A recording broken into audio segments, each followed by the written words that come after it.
હે guys, welcome back in my YouTube channel morning.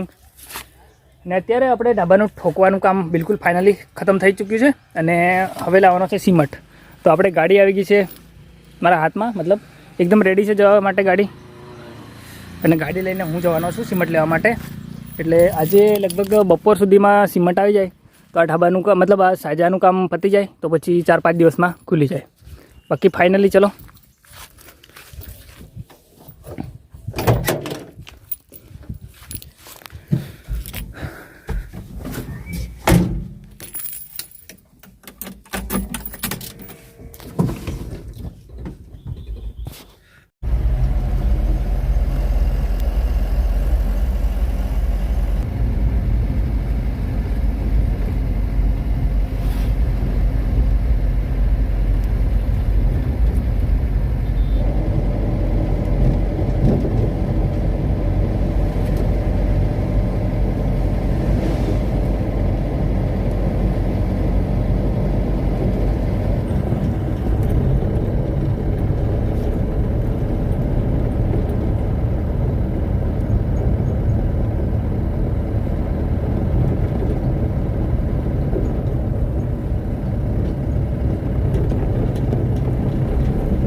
So guys, અહીં આગળ પૂછ્યું તો 365 કે છે, મતલબ એક થેલીનો ભાવ 365. અહીં આગળ દુકાન છે આયરી. આ દુકાને 365 છે, મતલબ કે સિમલા જોડે છે દુકાન, એના 365 એક થેલી અલ્ટ્રાટેકના. તો મારે 20 થેલીના કેટલા? ચલો ને આગળ બીજી દુકાનો પર પૂછીએ, પછી કેટલા કહે છે પછી ફાઇનલ કરીએ. તો દોસ્તો લાલા, મતલબ કે અમરજનને 370 રૂપિયા છે એક થેલીના ભાવ. એટલે 370 એટલે આપણે 20 થેલી હિસાબ કરીએ તો લગભગ કેટલો થાય? 700 પ્લસ થાય. ચાલો બીજો હજુ 1-2 જગ્યાએ પૂછીએ, પછી ફાઇનલ ડિસાઇડ કરી લઈએ કે કઈ કેટલો મળે છે. તારનો કોઈ તાલુક છે, મતલબ લાઇનિંગ દેખી શકો છો. તો ગાઈસ, અહીંયા આગળ પણ 370 ક્યાં છે. તો હરેક જગ્યા પર 370 જ ભાવ છે. તો ગાઈસ, બધી જગ્યાએ ભાવ 370ની આસપાસ ચાલે છે. મતલબ 370, 375 ચાલે. તો મતલબ મને એક જ જગ્યાએ ભાવ સારો લાગ્યો હતો કે 365 રૂપિયા. તો મતલબ 5 રૂપિયા ઓછા છે. પણ મેં ત્યાં આગળ એ ભૂલી ગયો કે થેલી ભરવાનો જે ચાર્જ છે અલગથી છે કે પછી એમાં જ આવી જાય છે. પણ લગભગ એ અલગથી હોવો જોઈએ તો એટલા કીધા મને.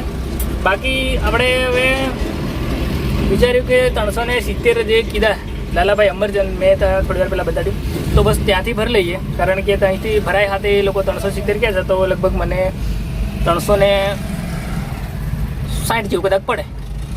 કારણ કે 10 રૂપિયા થેલીનું ભરાયનો ભાવ. એટલે ચલો કંઈ નહીં, જે બી હોય. હવે 200-300માં કંઈ ફરક નથી પડવાનો. તો ત્યાં જઈને લઈ લઈએ ત્યાંથી. બીજા ઉપર જીવવામાં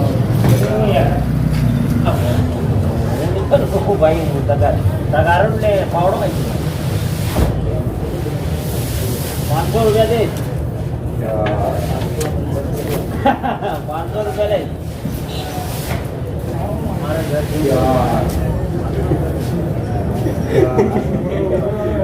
ક્યાંથી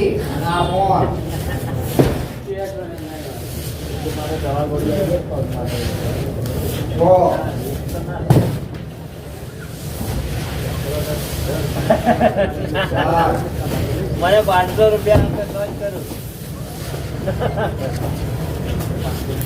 આ ટકારું ભરી ભરી કાળી કરવા જવાનું એટલે પહેલી વાત છે. પાવડો ભરાવ,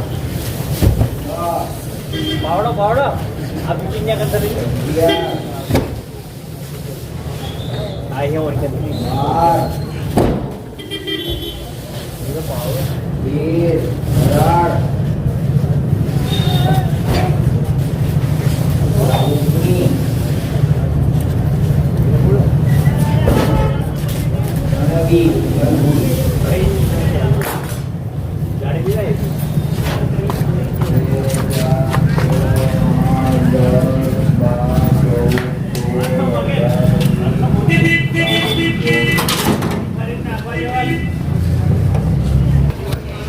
ફાઇનલી ભરાઈ ગઈ છે ઠેલ.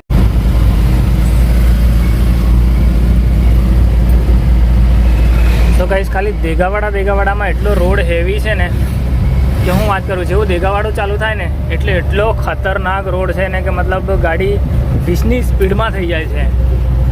ખાલી દેગાવાડામાં એટલું જ છે.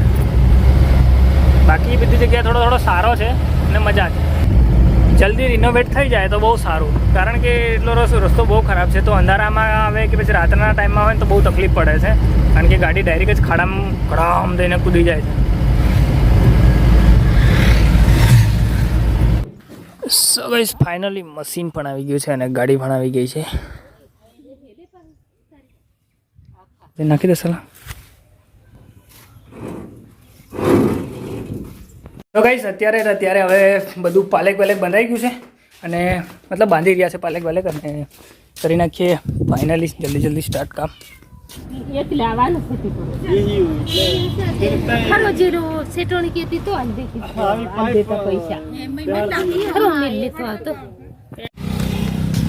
સો ગાઈસ ફાઇનલી કામ ચાલુ થવાનું હતું ને જ બગડી ગયું છે મશીન. મતલબ કે મશીનનો પટ્ટો જતો રહ્યો છે. આ પટ્ટો તૂટી ગયો છે અને અડધો તૂટી ગયો છે અને અડધો બાકી છે. તો મશીનની જે ગોળું છે એ ફરતું નથી. તો હવે આ પટ્ટો લેવા જવું પડશે ફરી બારિયા જઈને આવ્યો છું, પણ ખબર નથી, એટલે મશીનનું આ વસ્તુ બગડેલી છે એમ ખબર નથી.